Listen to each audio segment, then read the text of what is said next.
Hey guys, it's Mike from Making Makers. Today I want to show you how I make a porch swing bed. Now, I get this question all the time. A lot of you have watched my videos on twin mattress porch swing beds and crib mattress, etc. Well, let's go back to the beginning. So many of you want to know how it's designed, how do I come up with it? Well, this is how we do it.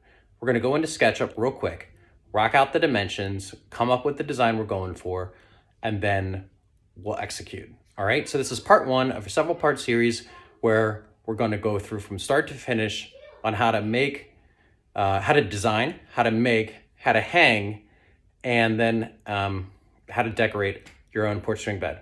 All right, looking forward to it. Let's do this. Okay guys, the measurements for this project will be on my website, www.making-makers.com. So let's go into SketchUp, and what we're going to do is use the rectangle tool to outline some of our lumber. And once you kind of have the mouse pulled out with the rectangle tool, you'll be able to just type. So in the bottom right hand corner, you'll see the numbers that I'm typing in. Don't worry about writing any of that down. They'll be in the plans. It's all good. What I'm just trying to show you is the basic construct, building the frame around the mattress, and then where you can kind of play with things is the railing. You can have diagonal slats like I've done in my twin and crib mattress editions. This time, what I'm actually going to try and do is, for the first time, I'm kind of playing around with rebar, and I'm taking 5/8 rebar, and I'm going to be brushing off the rust, putting on primer, then putting on some epoxy paint. And what we're going to do is use those as kind of like the railing and side railing and back railing. And I'm going to space them apart. And that's one of the reasons why I use a program like this, because I was quickly able to determine what would equal spacing be. And that's going to really help me out later on in this project. And I'll be showing you those in the next video in the series. I'm going to be showing how I'm going to be placing the rebar as basically spindles within this porch swing bed. So that's kind of fun for me. So that's why you'll see the material width for the spindles. It'll be coming up a little bit later in this video, but that'll be 5/8. But you could adjust this to 3/4 if you're just using wood from Lowe's or Home Depot. Just adjust the measurements accordingly. Okay makers, I'm basically going to shut up now and let you watch this design in peace. Again, as you're watching this though, just keep an open mind to how you would want to create your own porch swing bed. Think about some design elements that you might be able to factor in. I've seen a lot of creative things online, and the good thing is they're mostly basic shapes, so you'll be able to build this or incorporate those into your model fairly easily. And if you ever need any help, please feel free to reach out.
spark, golden brown.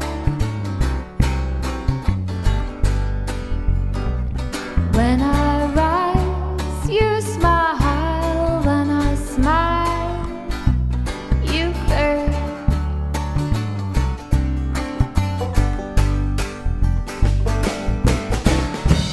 I touch the light on surface in unity with other air.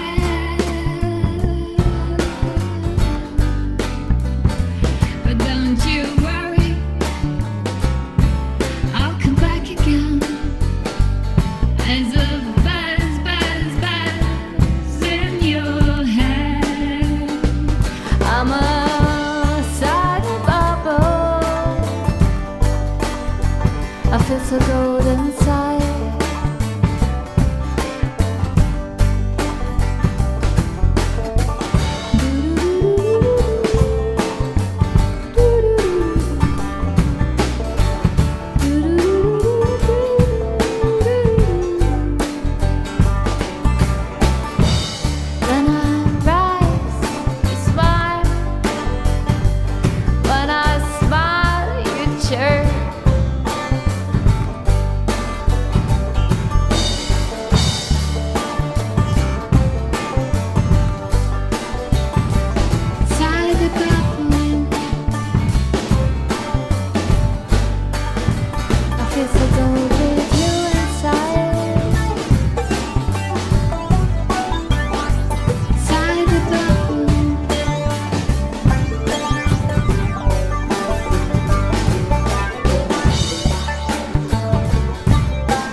Okay, makers, I hope you like that. I know it's not the most exciting video, but for those that are looking to make your own swing, I think this video is going to help you. It just kind of shows how basic and simple it is and gives you the measurements before you get out there in the garage and just wing it. That's what I did for my first porch swing bed, and it came out fine, but I certainly made a lot of cutting mistakes along the way. If I had done this first, I'm sure that could have been eliminated, and I would have made the bed much quicker and probably had a little bit more fun, actually. All right, well, hope you liked the video, and I'll see you in the next one. Don't forget to subscribe.